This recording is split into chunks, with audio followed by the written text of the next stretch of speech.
mga boss, oh. Bumalik na si Mama Dog, tsaka si Antukin.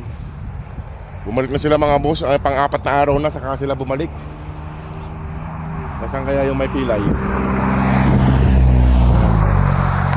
Mama Dog, saan mo dinala si Antukin? Kay apat na araw kayong wala. Salamat naman at nakabalik, kasi yung isa wala. Dito yung may pilay.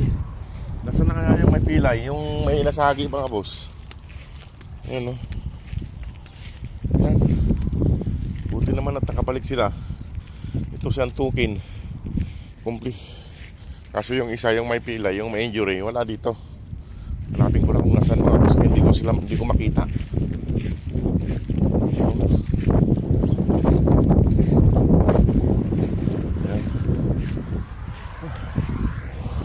Ayan mga boss.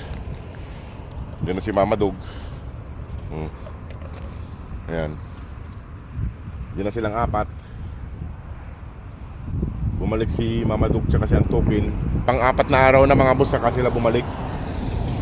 Ewan ko kung saan nagdala. At hanapin natin yung isa mga boss, yung may injury kasi wala rito. Hindi ko alam kung saan pumunta. Hanapin ko lang mga boss. Tara na. Kain na kayo. Kain na.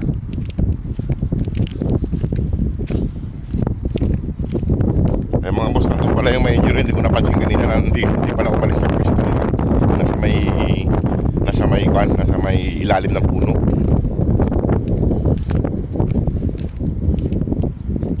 Ayan, may nagbibigay ng pagkain dun, no?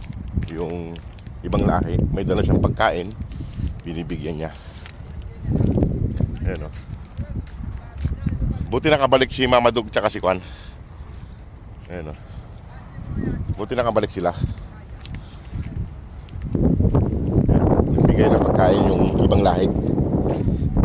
May binibigay siyang pagkain. Ayan, no?